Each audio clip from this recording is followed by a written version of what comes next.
Recently, after returning from a week-long overseas trip, I was stunned to receive an excited call from my mother-in-law, Jessica. She eagerly told me that she had found $32,000. I was completely baffled. While I keep some emergency savings as a freelancer, I never keep that much cash on hand. My banking card was also secure, so there was no way anyone could have withdrawn that amount without my knowledge. Jessica explained that she had taken the money from a drawer in our sideboard, assuming we were financially well off. I appreciated her intentions, but I was left wondering why she thought she had permission to take it. The whole situation seemed odd. The mystery of the $32,000 lingered until a month later when Kevin, presumably her husband, came back home. Though the situation was unexpectedly resolved, there were still lingering questions. Over that month, Jessica called me over 136 times, most of which I ignored. When I finally answered, she accused me of something I couldn't quite understand. She seemed upset, but I couldn't grasp why. Her repeated calls had become an annoyance, and when I confronted her, she began blaming me for things I couldn't even comprehend.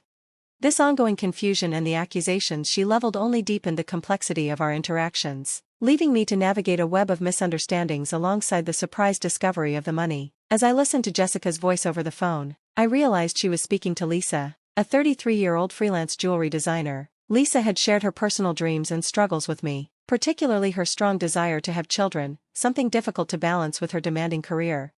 Kevin, also 33, had originally worked a regular job but had shifted his focus to help manage Lisa's growing business. When they married, Lisa was just starting out, so they depended on Kevin's steady income. But as Lisa's career progressed and became more successful, she needed help managing her increasingly hectic schedule. Seeing the potential in their partnership, Kevin left his stable job to become her business partner. Together, they turned Lisa's business into a thriving venture, securing contracts with top international brands.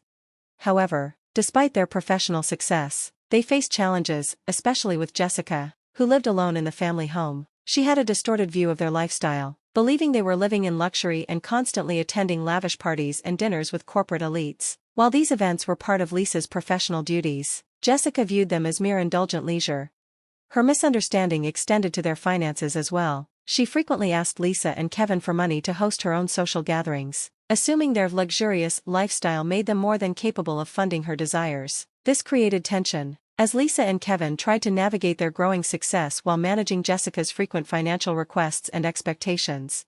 Although I'm financially able to support Jessica, our lifestyle isn't as glamorous as it seems. The events we attend are costly, and they are part of our professional obligations. Dressing well and dining at upscale venues is simply part of the job. Despite this, Jessica often expressed envy of our life, with a hint of sarcasm in her tone. While I consistently declined her requests for money, Kevin, feeling a sense of duty as her son, would occasionally give in to her demands, thinking it was a small sacrifice to maintain peace. But this only seemed to encourage her further, escalating our frustrations.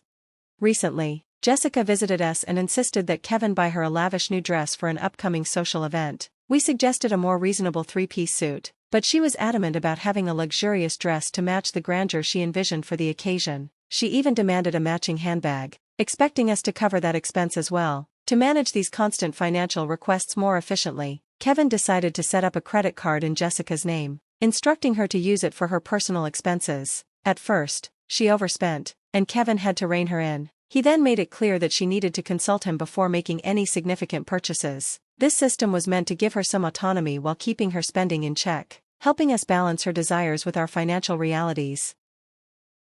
Despite having access to a credit card, Jessica's spending habits didn't improve. She even bought an expensive ring without consulting us first. The costs quickly spiraled out of control, creating a significant financial strain. Kevin, who managed the bills, realized the situation was becoming unsustainable. Frustrated with her blatant disregard for the financial consequences, he decided to set a spending limit on her card.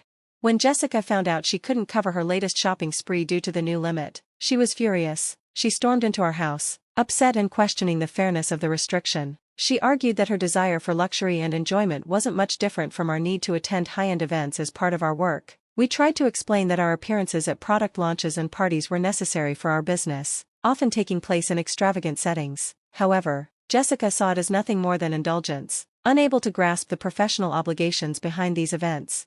After the spending cap was imposed, Jessica's complaints subsided, though she still occasionally voiced her frustrations to Kevin. Life returned to a semblance of normalcy, and by the end of the year, an exciting business opportunity came our way. A foreign brand offered us the chance to expand internationally, a proposal that thrilled me. It felt like a step towards joining the ranks of top designers. Kevin, who handled the business side, saw it as a golden opportunity we couldn't afford to miss.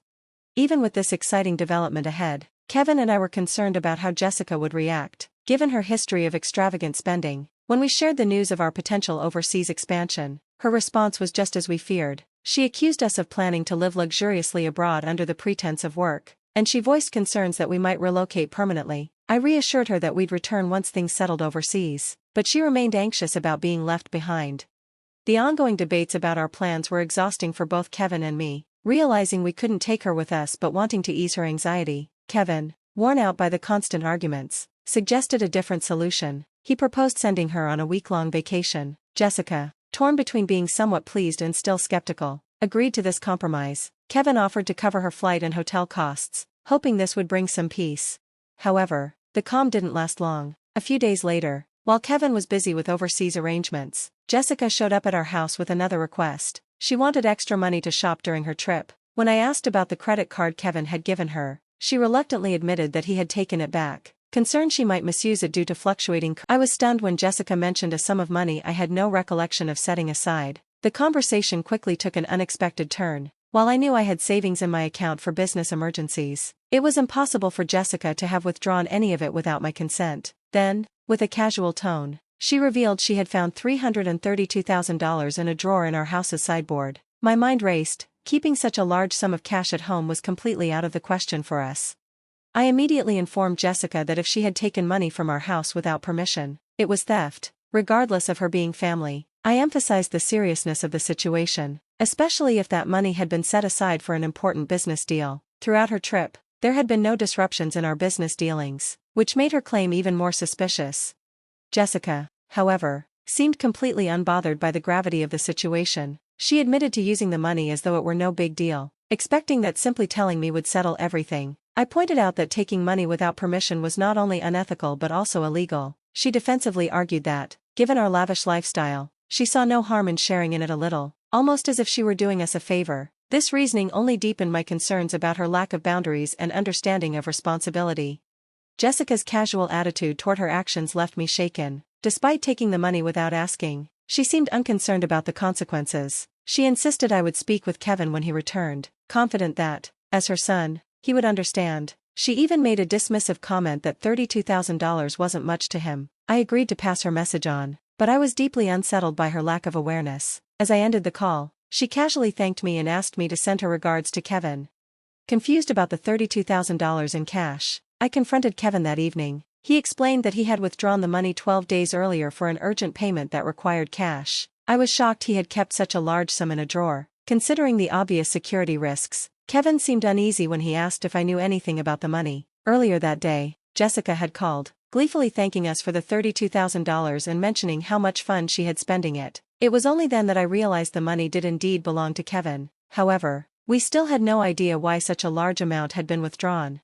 I asked Kevin why he had left that much money at home, especially when we typically handled transactions via bank transfers. He explained that after limiting Jessica's credit card, she had secretly borrowed money from various sources, including consumer finance cards and credit cards she opened without his knowledge. When Kevin found out, it added a new layer of complexity to our already strained relationship with Jessica. In response, Kevin had gathered all of Jessica's credit cards and taken out cash to address her mounting debts. Even though he gave her the money, he was fully aware that she might spend it recklessly.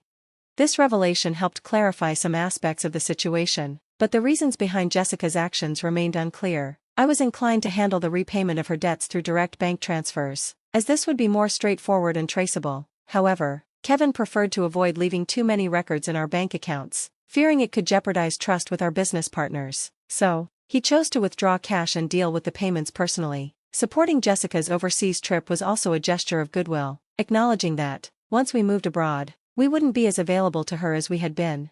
As time passed, Jessica began calling me excessively, sometimes up to 136 times a day. Kevin had advised me to ignore her constant attempts to contact us, but her persistence made me uneasy. One day, her voice broke through, desperate and apologetic for the incessant calls during our hectic moving preparations. She confessed she was facing daily payment demands and that Kevin wasn't answering her calls. In desperation, she turned to me as her last hope for help. I was taken aback by Kevin's decision to take such a drastic stance against his mother, especially if he had set aside money specifically to help clear her debts. Had he used those funds as intended, perhaps Jessica wouldn't have found herself overwhelmed by calls and letters from finance companies and creditors. Instead, she was now bombarded with relentless collection efforts, seemingly powerless to resolve her financial troubles. The entire situation painted a painful picture, revealing the tangled web of family dynamics and the difficulties of managing both finances and relationships. It felt like something straight out of a drama series.